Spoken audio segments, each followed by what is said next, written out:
দেবদাস পুরুষ প্রেমের চিরকালীন আরতি। যুগ পেরিয়েও দেবদাস আজও একই আবেদন রেখে যেতে সফল। বারবার চিত্র পরিচালকদের কাছে আকর্ষণীয় বিষয় হয়ে উঠেছে দেবদাস। আজও দেবদাস চিরন্তন বাঙালি প্রেমিকের অম্লান প্রতীক। 1935-এ প্রমথেশ বড়ুয়ার পরিচালনায় তৈরি হয় দেবদাস। নায়কের ভূমিকায় প্রমথেশ বড়ুয়া নিজেই, নায়িকা যমুনা বড়ুয়া। 1936-এ প্রমথেশ বড়ুয়ার পরিচালনাতেই KL সাইগল देवदास रूपे देखा देन रूपोली पर्दाय। पार्वती मैं आ गया, मैं आ गया। किस लिए? क्या उस रोज की बातें याद है पार्वती? हाँ याद है, मगर उन बातों से फायदा? मुझे माफ करो पार्वती, मैं उस वक्त इतना नहीं समझता था। जाने दो, छोड़ो इन बातों को। पार्वती, मैं जिससे भी हो सका अपने वालिदैन को राजी कर लूंगा, सिर्फ तुम। 1955 বিমল রায় তৈরি করেন দেবদাস। দেবদাস চরিত্রে দিলীপ কুমার, পার্বতীর চরিত্রে সুচিত্রা সেন। मैं आ गया। क्यों? उस रात की बात तुझे याद नहीं क्या? हाँ, और वो चिट्ठी भी जो तुमने लिखी है। मुझे माफ कर दे पारो, वो खत मैंने जल्दी में ही लिख दिया था।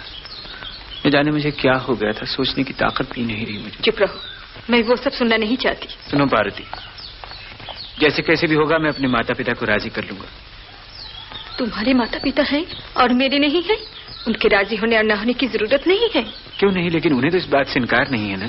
बिल्कुल इनकार है। जाने दो मुझे, रास्ता छोड़ दो। पारो, क्या मुझे बिल्कुल भूल गई हो? 1979-তে দেবদাস চরিত্রে আমরা পাই সৌমিত্র চট্টোপাধ্যায়কে। আমাকে ও সব কিছু তুই ভুলে গেলি?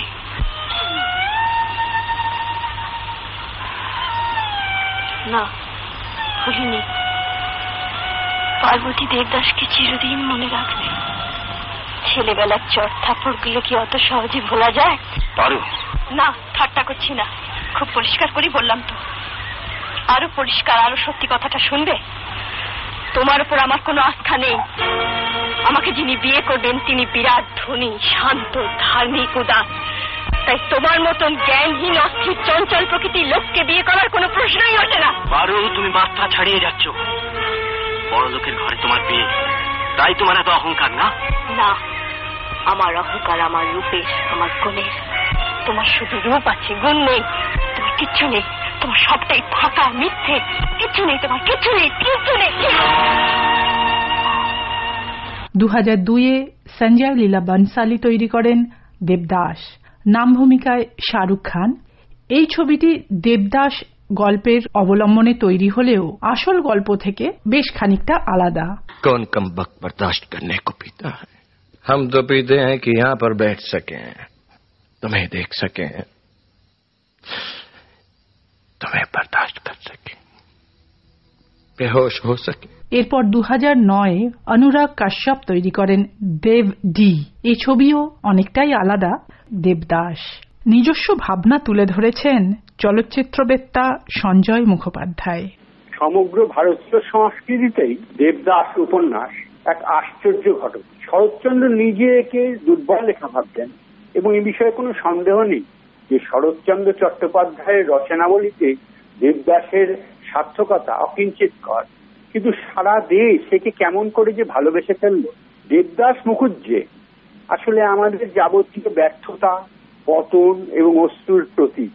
এবং এটা শুধু বাঙালিদের মধ্যে নয়, এটা মারাঠি, পাঞ্জাবি, তামিল, তেলুগু, মালায়ালি, আসমুদ্র, হিমাচলের প্রতি পুরুষ নিজেকে দেবদাসের সঙ্গে একাত্ম করেছে।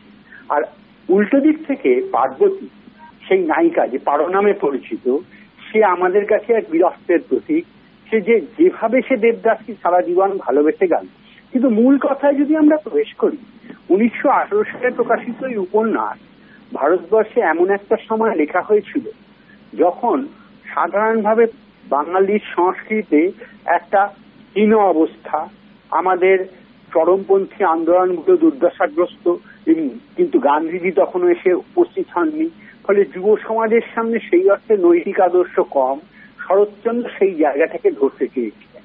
এবং এই যে একজন পতনের একটা রেখাচিত্র লেখা হলো, এবং এই যে একজন নারীর ভালোবাসার এক চরম দলিল লেখা হলো, এই দুটো মিলিয়ে এই ছবি সারা দেশে এমন ভাবে প্রেমের একটা নথি তৈরি করেছে যে অবাক হতে হয়। আজ পর্যন্ত ভারতবর্ষে এই উপন্যাসের অবিরত চিত্রায়ন হয়ে চলেছে, এমনকি প্রতিবেশী দেশগুলোতে হয়েছে।